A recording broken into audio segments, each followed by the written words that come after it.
تو یہاں پر رسول پاک صلی اللہ علیہ وسلم کے بارے میں فرمایا گیا کہ تمہارے درمیان ایک ایسا رسول آیا کہ اگر تم تکلیف میں آ جاؤ تو اسے ناگوار گزرتا ہے، اسے یہ بات پسند نہیں آتی کہ اس کے امتی کسی تکلیف میں مبتلا ہو جائیں۔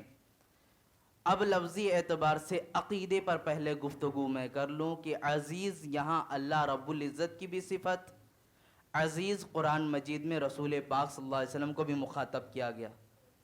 اب یہاں پر ذہن آپ بنا لیں کہ جو لوگ شرک کا فتویٰ لا کر چسپاں کرتے ہیں، اور ابھی بھی مسلسل لوگوں کے درمیان اگرچہ گفتگو کی جائے اور ان کے بارے میں ایک بحث چھڑی ہوئی ہے، لوگ بتاتے ہیں، پھر بھی یہ اپنی حرکتوں سے باز نہیں آتے، پھر بھی نوجوانوں کو کالجز میں، ٹیوشن میں، کلاسوں میں الگ الگ طریقے سے وہ اپنی بات رکھتے ہی رہتے ہیں کہ یہ نہ کرو، وہ نہ کرو، یہ شرک ہے، وہ شرک ہے۔ میاں بار بار ڈیفینیشن دی گی کہ شرک کیا چیز ہے، بدعت کیا چیز ہے، آپ بولو، اس کی تعریف کرو، اس کے اعتبار سے اگر ہوتا ہے تو ہم بھی مانتے ہیں۔ اب عزیز اللہ رب العزت کی بھی صفت ہے، صفاتی اعتبار سے دیکھا جائے اللہ غالب ہے، تو رسول پاک صلی اللہ علیہ وسلم کو بھی عزیز اللہ رب العزت قرآن مجید میں پکار رہا ہے، تو یہ تو شرک ہو گیا کہ نہیں؟ اللہ کی صفاتی نام میں سے نا عزیز، اسی لیے ہم جب نام لیتے کسی کو تو عبد العزیز کر کے پکارتے ہیں کہ عزیز کا بندہ۔ عزیزان ملت اسلامیہ، اب یہاں پر آپ سمجھ لیں کہ اللہ رب العزت کا عزیز ہونا، اس کا یہ صفات ہونا اس کا ذاتی ہے، اور رسول پاک صلی اللہ علیہ وسلم کا عزیز ہونا یہ اللہ کی عطا سے ہے، اللہ رب العزت نے انہیں عطا کیا۔ اب عزیزان مکرم، میں آپ کے سامنے بات کروں کہ وہ رسول جن کے بارے میں فرمایا گیا کہ امت کا کسی بھی تکلیف میں پڑ جانا انہیں برداشت نہیں ہوتا، گرا گزرتا ہے۔ عزیزان ملت اسلامیہ، اب امت کو سوچنا چاہیے، ہماری ذمہ داری کہ جو رسول ہم تکلیف میں ہو جائیں تو برداشت نہیں کر سکتا، تو ہماری جانب سے کیا ایسے عمل ہیں کہ جو ہم اپنے رسول صلی اللہ علیہ وسلم کو خوش کرتے ہیں؟ کتنے ایسے عمل ہم نے کیے؟ میاں بات تو یہاں تک آتی ہیں، بجلیاں کڑکتی تھی، رسول پاک صلی اللہ علیہ وسلم حجرے سے باہر نکل جاتے تھے اور فوراً رب کی بارگاہ میں دعا کرنے لگتے تھے کہ اے اللہ میری امت کو میرے حوالے کر دے، اے اللہ میری امت کو میرے حوالے کر دے۔ ماں عائشہ صدیقہ رضی اللہ عنہا تڑپ اٹھتی تھی کہ آپ بجلیوں کے تڑکنے سے کڑکنے سے اس طرح کیوں بے چین ہو جاتے ہیں؟ کہا مجھے خوف ہے کہیں جیسے پچھلی قوموں پہ اللہ نے عذاب نازل کیا، کہیں ایسا نہ ہو کہ میری بھی امت پہ عذاب نازل نہ ہو جائے، یہ فکر ہوا کرتی تھی ہمیشہ۔ عزیزان ملت اسلامیہ، وہ غم خوار رسول ہمہ وقت پیدا ہونے کے بعد آپ نے بارہا سماعت کیا ہوگا، حالت طفلی میں ہے، لیکن اس وقت بھی زبان سے ایک ہی صدا نکل رہی تھی، رب حبلی امتی۔ بہت سارے لوگ اس کا معنی کیا کرتے ہیں کہ اے اللہ میری امت کو تو بخش دے، اس کا لفظی معنی آپ سماعت کریں، اے اللہ میری امت کو تو میرے حوالے کر دے۔ اب ظاہر سی بات ہے، جو رسول رحمت للعالمین بنا کر آیا ہے، جس کی رحمت کا یہ عالم، جب امت اس کے حوالے جائے گی تو وہ کب چاہے گا کہ اس کی امت جہنم میں جائے؟ کب چاہے گا؟ عزیزان ملت اسلامیہ، تو اس لیے ہماری بھی ذمہ داری بنتی ہے کہ ہم اس طرح کے امتی بن کر بھی تو دکھائیں۔ ہمارے لیے کیا وہ کام ہوتا ہے؟ آج 10 دن کے لیے، 12 دن کے لیے ہم گھروں پہ جھنڈے لہرا دیتے، یقیناً ہماری عقیدت ہے، ہماری خوشیاں ہمیں کرنا چاہیے، لیکن محبت کا تقاضا کیا یہیں پر منحصر ہو جاتا ہے 12 دنوں میں؟ یا ایک دن جلوس نکال کر یہیں ختم ہو جاتا ہے کہ بس ساری خوشیاں ختم؟ ارے وہ رسول آئے تو ابد آباد کے لیے آئے ہمارے پاس، جب تک یہ دنیا قائم ہے تب تک ہمارے درمیان موجود ہیں۔ عزیزان ملت اسلامیہ، تو ہماری خوشیاں تو ہمیشہ کے لیے ہے، ورنہ حالت تو یہ ہوتی کہ جہاں پچھلی قوموں کو مٹا دیا گیا ان کے گناہوں کے سبب، کیا آج ہم اپنے گرد و پیش کا جائزہ لیں، ہمارے درمیان وہ گناہ نہیں ہوتے؟ آپ ایک ایک امت کی قوم کو دیکھ لیں جو ان کے درمیان فردن فردن گناہ عام تھے، قوم لوط ہو گئے، بنی اسرائیل ہو گئے، ان کے درمیان جو جو گناہ تھے آج ہمارے اس دور پر فتن میں سب جمع ہو چکے ہیں، اور وہاں دیکھیں آپ قوم کو ہلاک کر دیا گیا، نیست و نابود کر دیا گیا، بستیاں پلٹ دی گئیں، لیکن ہمارے اوپر کوئی عذابات نہیں آتے، ہمارے اوپر کوئی تکلیفیں نہیں ہو رہی ہیں۔ کیا آج ہماری قوم کو ایسا ہوا کہ اٹھا کر پلٹ دیا گیا ہو، بستی کو مٹا دیا گیا ہو؟ کوئی ایسے حادثات نظر آئے آپ کو؟ نہیں عزیزان ملت اسلامیہ، وجہ اس کی یہی ہے کہ آج ہمارے درمیان ہمارا رسول موجود ہے، آج ہمارے درمیان وہ رحمت للعالمین موجود ہے، اس لیے اللہ رب العزت ہمیں عذاب نہیں دے رہا ہے، ہمیں عذاب نہیں پہنچا رہا ہے۔ عزیزان ملت اسلامیہ، وہ رسول وہ تو ہمہ وقت ہم سے محبت اور ہماری فکر میں ہے، راتوں کو جاگ جاگ کر قیام اللیل کر کے پوری رات کھڑے ہو کر رب کی بارگاہ میں یہی التجا ہوتی تھی، مولا میری امت کو تو میرے حوالے کر دے، میری امت کو بخش دے۔ عزیزان ملت اسلامیہ، آپ کو میں بتاؤں، چند روایتیں ہیں میں آپ کے سامنے پیش کرتا ہوں جو قرآن مجید میں بھی آئی ہے۔ حضور صلی اللہ علیہ وسلم کو رؤوف الرحیم کے لفظ سے جو پکارا گیا، یہ صفات سے، حضور صلی اللہ علیہ وسلم کے بارے میں حضرت عبداللہ بن عمرو بن عاص یہ راوی ہیں، کہتے ہیں کہ حضور صلی اللہ علیہ وسلم نے قرآن مجید میں جو تلاوت فرمائی اس کے الفاظ یوں تھے، ربی انہن اضللن کثیرا من الناس فمن تبعنی فانہ منی ومن عصانی فانک غفور الرحیم۔ کنز الایمان کا ترجمہ ہے، اے میرے رب، بے شک بتوں نے بہت سے لوگوں کو گمراہ کر دیا، تو جو میرے پیچھے چلے تو بے شک وہ مجھ سے تعلق رکھنے والے ہیں، اور جو میری نافرمانی کرے تو بے شک تو بخشنے والا مہربان ہے۔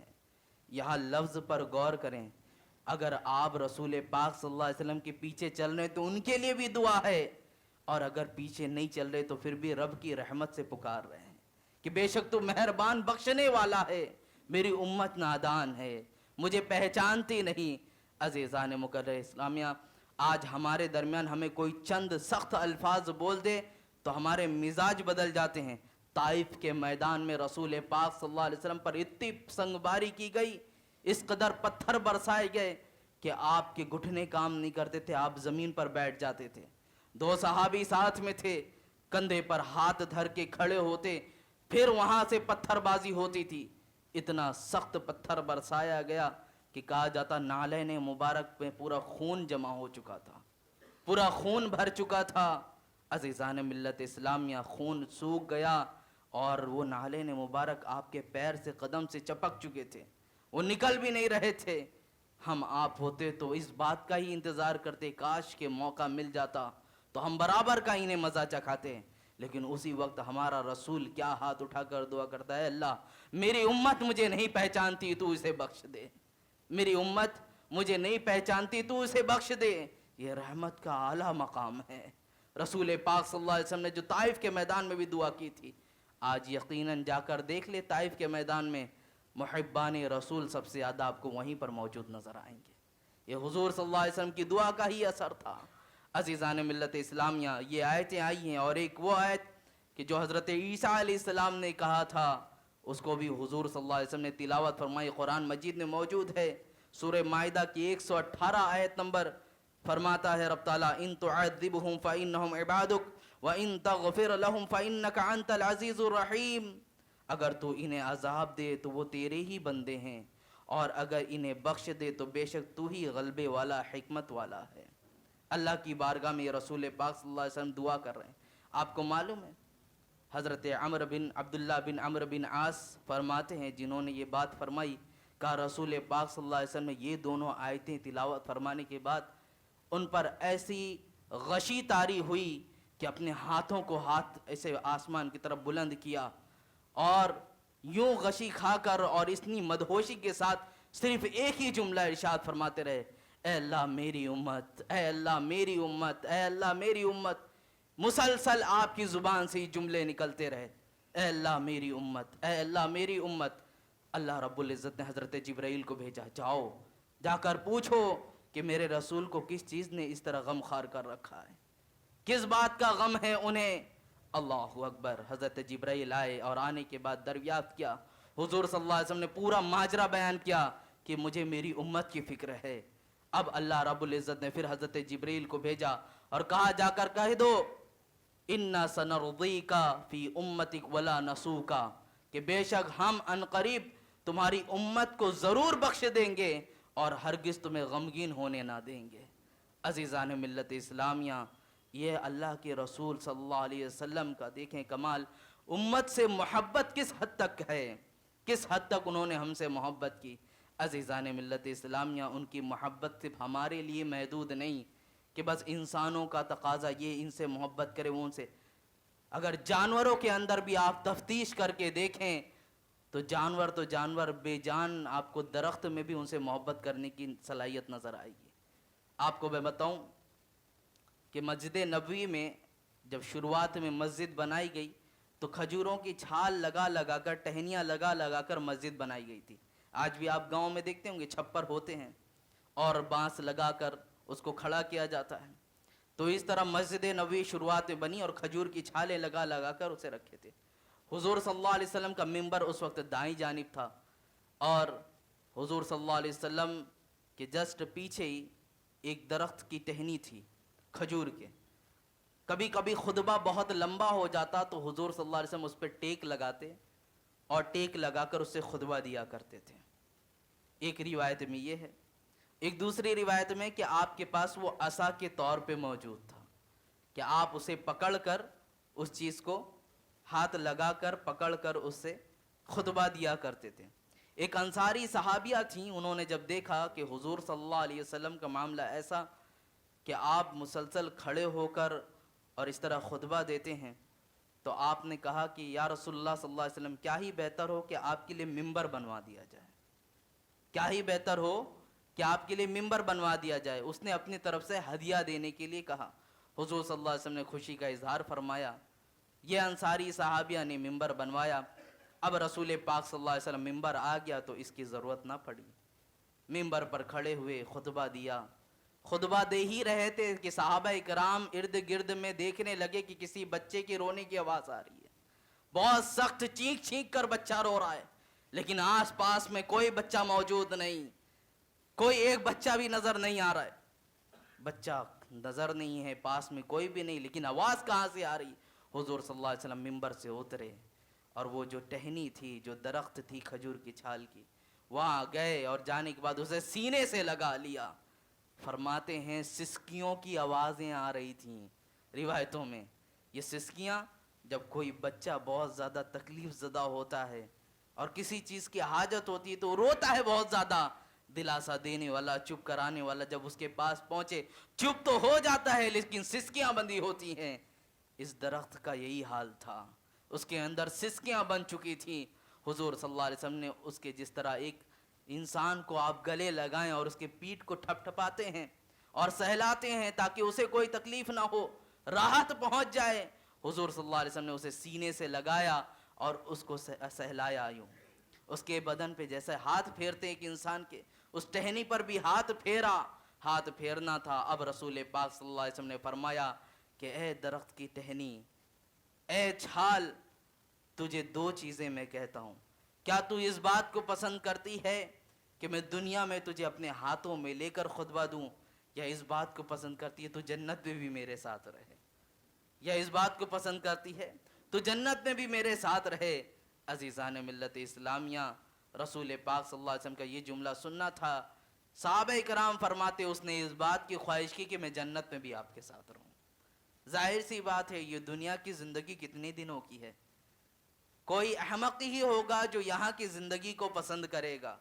ہمیشہ کی زندگی تو ہماری جنت کی زندگی ہے، تو ہمیشگی کو انسان پسند کرے گا۔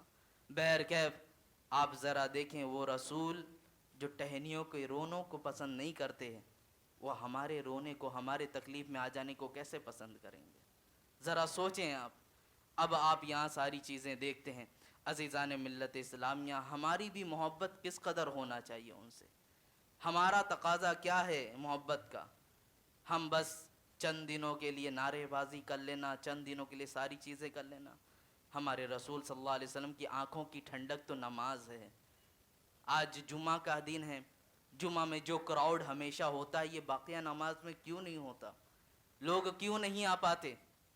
عزیزان ملت اسلامیہ، ابھی لاک ڈاؤن جلد ہی ہمارے سامنے سے گیا، بہت سارے لوگ بار بار پوچھا کرتے تھے مولانا مسجدیں کب کھلیں گی، مولانا مسجد کے کھلنے کے کچھ آثار ہیں کہ نہیں ہیں؟ بار بار لوگوں نے پوچھا، عزیزان ملت اسلامیہ، خوشی ہوتی تھی کہ انہیں مسجد میں آنے کی تڑپ ہے، آج مسجدیں کھلی ہوئی ہیں۔ کہاں گئے ہمارے وہ نوجوان؟ کہاں گیا ان کا شوق؟ کہاں گیا ان کا ذوق؟ وہ محبت جو رسول پاک صلی اللہ علیہ وسلم سے کرتے ہیں۔ حضور صلی اللہ علیہ وسلم نے فرمایا کہ نماز میری آنکھوں کی ٹھنڈک ہے۔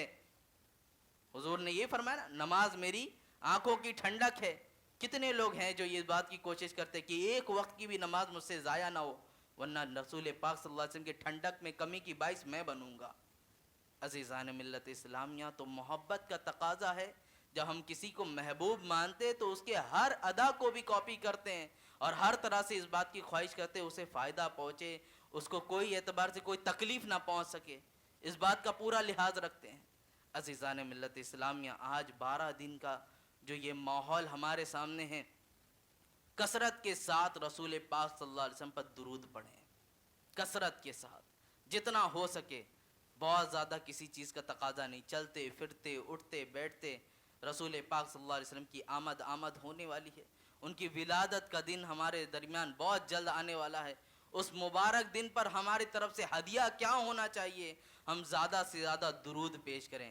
عزیزان ملت اسلامیہ، بہت وظائف کریں، بہت ساری چیزیں کریں۔ آپ سارے وظائفوں کو اٹھا کر دیکھ لیں، جتنے بھی وظیفے ہیں، ہر وظیفوں سے قبل اور آخر میں بتانے والا یہی کہتا ہے کہ درود کے بغیر مت پڑھنا۔ یہ کہتا ہے کہ نہیں کہتا کہ درود کے بغیر مت پڑھنا؟ پتا چلا کہ رسول پاک صلی اللہ علیہ وسلم تب جب تک رسائی نہ ہو کوئی کام ہی نہیں ہو سکتا، ہمارا کوئی کام نہیں ہو سکتا۔ عزیزان ملت اسلامیہ، تو ہمارا فریضہ یہی بنتا ہے کہ ہم رسول پاک صلی اللہ علیہ وسلم پر زیادہ سے زیادہ درود پڑھیں۔ آپ کو معلوم ہے یہ درود پڑھنا بہت چھوٹا سا عمل ہے، بہت چھوٹا سا عمل ہے، لیکن ہمیں بھاری کیوں پڑتا ہے؟ بہت سارے لوگ نیند کے بارے میں شکایت کرتے ہیں، ہمیں نیند نہیں آتی، نیند نہیں آتی۔ میں کہتا ہوں 100 بار عادت بنا لو درود شریف پڑھنے کی، دیکھو آپ کی 100 کی گنتیاں پوری نہیں ہوں گی، آپ کو نیند آ جائے گی، آپ کو پہلے ہی نیند آ جائے گی۔ کیوں ایسا ہوتا ہے؟ کیونکہ یہ بہت ہی بندے کو اس کے رب سے، اس کے رسول سے قریب کرنے کا عمل ہے۔ عزیزان ملت اسلامیہ، یہی ایک عمل اگر اپنا لے کہ دن بھر میں بس یہ عزم کر لے میں نے 100 مرتبہ اپنے حبیب صلی اللہ علیہ وسلم پر درود بھیجنا ہے، یقین جانے اس کی زندگی کامیاب ہو جائے گی۔ ایک شخص تھا، اس کی عادت یہی تھی، لیکن موت کے وقت حالت ایسی تھی کہ جب اس کا انتقال ہوا تو اس کا چہرہ گدھے کے جیسا ہو گیا تھا۔ مرنے کے بعد وہ دیگر عبادتوں میں شوق ذوق نہیں رکھتا تھا، حالت اس کی ایسی تھی۔ بچے نے جب اپنے باپ کو دیکھا کہ میرے باپ کا چہرہ تبدیل ہو چکا ہے، بدل گیا ہے، تڑپ اٹھا اور رونے لگا کہ لوگ، محلے کے لوگ آئیں گے دیکھیں گے تو کیا کہیں گے کہ اس کے باپ کا چہرہ بدل گیا ہے۔ عزیزان ملت اسلامیہ، کشمکش میں بیٹھا تھا، اتنے میں دیکھا کہ ایک سفید لباس والے بزرگ آئے، گھر میں انہوں نے دستک دی، اور دستک دینے کے بعد سیدھے اس جو شخص کی لاش پڑی تھی وہاں گئے، چہرے کے پاس ایک ہاتھ پھیرا اور واپس ہونے لگے۔ یہ بچہ پوچھتا رہا کون ہے آپ، کیا کر رہے ہیں میرے ابا کے اس باڈی کے ساتھ، لاشے کے ساتھ؟ آپ نے کچھ جواب نہ دیا۔ اس نے دیکھا تو باپ کا چہرہ 14ویں کے چاند جیسا چمک رہا تھا، جو چہرہ بدل چکا تھا اب 14ویں کے چاند جیسا چمک رہا ہے۔ کہا اے آنے والے اتنا تو بتاتے جاؤ آپ ہیں کون، اے آنے والے اتنا تو بتاتے جاؤ آپ ہیں کون؟ تب آپ نے کہا انا محمد رسول اللہ صلی اللہ علیہ وسلم۔ کہا میرے باپ کا یہ معاملہ تھا کہ اس کا چہرہ بدل گیا، آپ نے یہ رحم کیوں فرمایا ان کے ساتھ، کیا عمل تھا ایسا؟ کہا تیرا باپ اگرچہ ناکارہ تھا، بہت نافرمانیاں کرتا تھا، لیکن ایک عمل بڑی پابندی سے کرتا تھا، وہ جب بھی رات میں سوتا تو سونے سے پہلے 100 مرتبہ مجھ پر درود پڑھا کرتا تھا، 100 مرتبہ مجھ پر درود پاک کی تلاوت کیا کرتا تھا۔ آج حال ایسا ہوا کہ اس کا درود جو فرشتہ لے کر آتا تھا وہ آیا اور کہنے لگا، آ کر اس نے خبر دی کہ جو بندہ روزانہ آپ پر درود پڑھتا تھا اس کی ایسی حالت ہے، وہ ایسی پریشانیوں میں مبتلا ہے۔ اب جب ظاہر ہے رسول پاک صلی اللہ علیہ وسلم وہ رسول ہیں کہ امت کا پریشانیوں میں مبتلا ہو جانا انہیں گرا گزرتا ہے، وہ کب چاہیں گے کہ کوئی امتی ایسی پریشانی مبتلا ہو؟ رسول پاک صلی اللہ علیہ وسلم فرماتے میں فوراً اس کی مدد کے لیے آ گیا۔ عزیزان ملت اسلامیہ، کون سا عمل تھا 100 مرتبہ درود پڑھنا ہمارے اوپر بھاری نہیں ہونا چاہیے. نوجوانوں آج اپنی حالت اپنا لو. بہت سارے لوگ ہم کہتے یہ موبائل، کوئی بھی شاید و باید ایسا ہوگا روزانہ اگر رات میں شاید و باید الا ماشاء اللہ جو رات میں بغیر 10 منٹ موبائل چلائے سو جاتا ہوگا. ہما شما سب کی بات کرتا ہوں، میں آپ سب کی بات کرتے ہیں. وہ کہتا ہے نا شاعر، ہم ہوئے کہ تم ہوئے کہ میر ہوئے، ہم ہوئے کہ تم ہوئے کہ میر ہوئے. اب میں اس کو بدل کے ایسے کہوں گا، سبھی انہی موبائل کے اسیر ہوئے. اس نے کہا تھا سبھی انہی زلفوں کے اسیر ہوئے، میں زلف کو ہٹا کر یہ موبائل کہتا ہوں سبھی ان موبائل کے اسیر ہوئے. بغیر اس کے کوئی اپنی زندگیاں نہیں گزارتا. ہما وقت میں کہتا ہوں میاں ہمارا قریب سے قریب رشتہ بھی اس سے زیادہ قریب نہیں ہے. ماں باپ کا رشتہ ہو، جتنا بھی عزیز ہو، کوئی کسی سے محبت کرتا ہو، لیکن جتنی قربت ہماری اس سے آج کسی چیز سے نہیں. عزیزان ملت اسلامیہ، ذرا اس کا استعمال بھی کرنا ہے تو اچھی طرح کریں. درود پاک پڑھ لیں، ہو سکتا ہے اس میں تسبیحات بھی موجود ہوتی ہیں. اب تو لوگ ٹیکنالوجی کا ہی استعمال کر رہے ہیں. آج قرآن بھی دیکھیں مسجدوں میں بس تہ پہ تہ لگ کر چلی گئی ہے. ہم آپ سب کا حال ایسا ہے کہ اب ہم قرآن اس طرح نہیں کھولتے، موبائل میں ہی استعمال کرتے ہیں. یہاں پر رک کر ایک بات یہ بھی کہہ دوں کہ بہت سارے لوگ مرحومین کے نام پر قرآن مسجدوں میں دیتے ہیں، پیٹیاں رکھواتے. برائے مہربانی اب نہ کریں ایسا. آپ پیٹیاں لا لا کے دیتے ہیں، قرآن لا لا کے دیکھتے ہیں، صرف مسجدوں میں وہ جمع ہوتے جا رہے ہیں. کوئی پڑھنے والا موجود نہیں ہے. اب یا تو اگر دینا ہے تو کسی دارالعلوم میں جائیں جہاں بچے باضابطہ قرآن لے کے تلاوت کرتے ہیں، ان کو جا کر آپ ہدیہ دے کر آ جائیں تاکہ کم سے کم آپ کے دینے کا کچھ ثواب موجود ہو. اور اگر مسجد میں کچھ کام کرانا تو اس کے علاوہ بہت سارے کام ہیں مسجد میں جو آپ کے تعاون سے ان چیزوں پر کام ہو سکتا ہے. تو ان سب چیزوں کی بجائے اس میں آپ دھیان دیں. بہر کے بات آئی تو میں نے عرض کیا چھوٹا سا یہ عمل ہے درود شریف پڑھنے کا، آپ اپنے درمیان رائج کر لیں. 12 دن کے لیے ہی میں کہتا ہوں، ہم محبت دکھاتے نا جھنڈیاں لگا کر ساری کر کے. میں یہ نہیں کہتا آپ زندگی کے لیے 12 مہینے کے لیے عہد کر لیں. اللہ کسی کو استقامت دے تو سونے پہ سہاگا ہے، لیکن اس بات کا یقین رکھیں آپ 12 دن کے لیے یہ جذبہ پیدا کر لیں کہ میں نے اپنے رسول صلی اللہ علیہ وسلم پر زیادہ سے زیادہ کثرت سے درود پاک پڑھنا ہے، اس کی تلاوت کرنی ہے. دیکھیں اللہ رب العزت آپ کی زندگیوں میں انقلاب برپا کر دے گا. ہماری یہ ہاتھوں کی انگلیاں جو آج بغیر انٹرنیٹ کے، بغیر ان ساری چیزوں کے نہیں چل سکتی اور گناہوں میں شب و روز مبتلا رہتی ہیں، ذرا تسبیحوں کو بھلا لینا. ابو داؤد شریف کی حدیث میں نے اس سے پہلے بھی آپ کے سامنے سنایا تھا. رسول پاک صلی اللہ علیہ وسلم نے ارشاد فرمایا قرب قیامت میں لوگ گناہ انگلیوں کے پوروں سے کریں گے. یہ پور ہوتا ہے، اس سے فرمایا گیا گناہ انگلیوں کے پوروں سے کیا جائے گا. تب اس وقت صحابیات نے عرض کیا تھا یا رسول اللہ انگلیوں کے پوروں سے ہوں گے؟ تعجب کی بات تھی. آج کسی کو تعجب نہیں ہو سکتا، سب کو پتہ ہے سارا ٹچ کا معاملہ ہے. جتنے ٹچ کرو، جتنی خواہشیں کرو، سب سامنے آ جائیں گی. تب انہوں نے اس وقت ہی پوچھ لیا تھا یا رسول اللہ گناہ جب اس وقت ایسے ہونے لگے انگلیوں کے پوروں سے تو ہم کیا کریں اس وقت گناہوں سے بچنے کے لیے؟ میرے نبی پاک صلی اللہ علیہ وسلم نے فرمایا اس وقت اپنے ہاتھوں میں تم تسبیح اٹھا لینا. تم اپنے ہاتھوں میں تسبیح اٹھا لو گے، اللہ تمہارے انگلیوں کو گناہوں سے محفوظ کر. آج ہم اتنے بھاری موبائل کو لے کر جیب میں گھومنے پہ کوئی آر، کوئی شرم، کوئی بوجھ محسوس نہیں کرتے، لیکن مسجد کے لیے ٹوپیاں لانا، جیب میں تسبیح رکھنا سب بھاری پڑتا ہے. یہ سب ساری چیزیں ہماری نفس کی شرارتیں ہیں، ہماری نفس کی شرارتیں. اب میں آخر میں جو بات بولنا چاہتا تھا وہ یہی کہ جو رسول ہم سے اتنی محبت کرتا ہے تو محبت کا تقاضا یہی ہونا چاہیے. آج آپ بول سکتے پوری دنیا کہتی ہے کہ مسلمان اپنے نبی کے گیت گاتے ہیں، اپنے نبی کا ترانہ گاتے ہیں، ان کے حمد و ثنا کہتے ہیں. ارے ظالموں جا کر دیکھو تاریخ میں اس نبی نے بھی ہمیں کبھی فراموش نہیں کیا ہے، اس نبی نے بھی ہمیں کبھی فراموش نہیں کیا ہے. اور زندگی کا تقاضا ہے، آپ دیکھ لینا ہمارا تمہارا معاملہ بھی یہی ہے. اگر کسی کی یاد آ رہی ہو آپ فوراً فون لگائیں اس کی جانب یا اس سے ملنے کا ارادہ کریں. سامنے والا یہی جملہ کہتا ہے ابھی میں نے آپ کو یاد کیا تھا. اکثر و بیشتر یہ چیزیں ہوتی ہیں، سامنے سے یہی چیزیں آتی ہیں ریٹرن کہ میں نے ابھی جسٹ آپ کو یاد کیا تھا. عزیزان ملت اسلام میں جب کوئی کسی کو یاد کرے تو ہمیں اس کا خیال آتا ہے.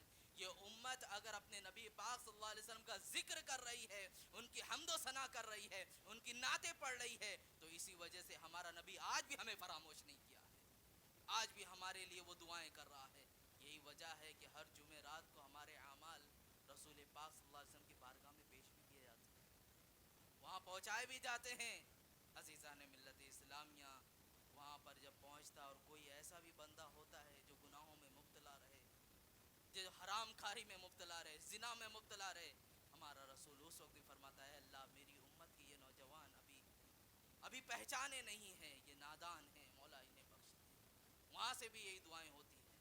عزیزان ملت اسلامیہ، وہ رسول جو ہر طرح سے ہماری حمایت فرمانے کے لیے آئے، ہمارا فریضہ بھی بنتا ہے کم سے کم ہم ان پر درود نہیں پڑھ سکتے، ان کا ذکر نہیں کر سکتے؟ ایک عادت بنا لیں، عزم کر لیں. بیان بہت سنتے ہیں، بہت سارے بڑے بڑے مقرر ہیں، میں کوئی مقرر انسان نہیں ہوں، لیکن بس ٹوٹے پھوٹے الفاظ میں چند درد ہے، احساس ہے جو خود بھی لانا چاہتا ہوں، آپ کے اندر بھی جگانا چاہتا ہوں.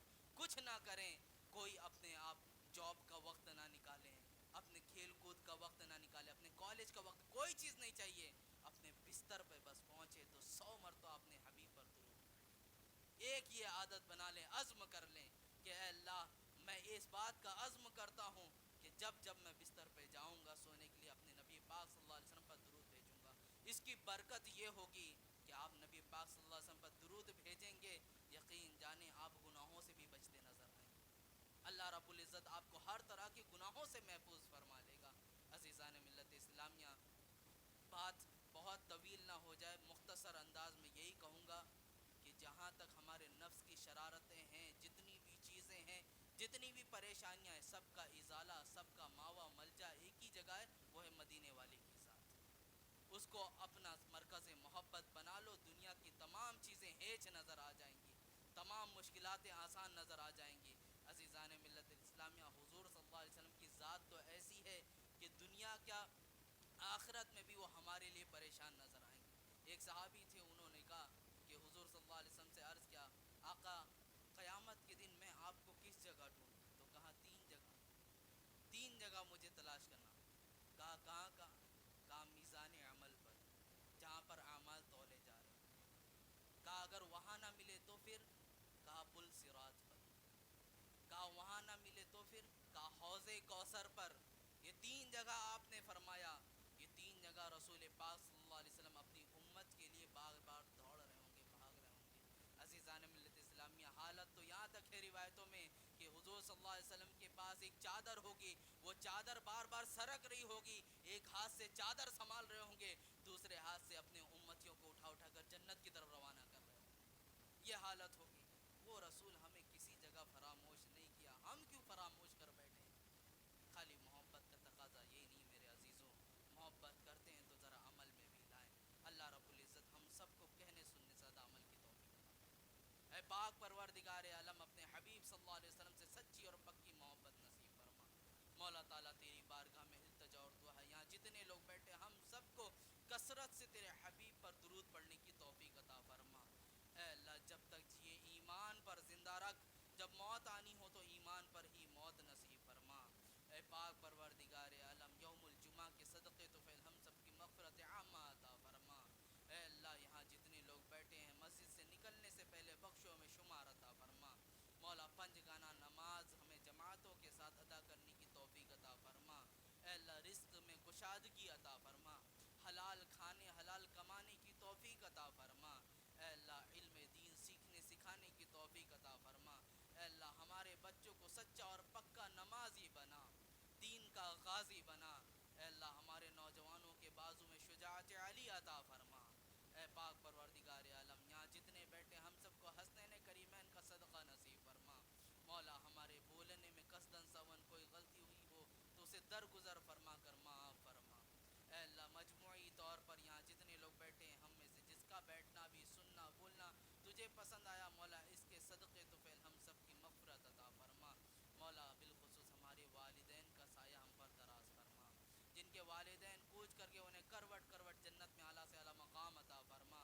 اے پاک پروردگار عالم، ماہ ربیع النور کی آمد ہے، کئی قافلے مدینے کی جانب روانہ ہیں. مولا ہم کو بھی وہ دن دکھا جب ماہ ربیع النور تیرے حبیب کے شہر میں ہم منائیں. اے پاک پروردگار عالم، حرمین طیبین کی باادب حاضری کری نصیب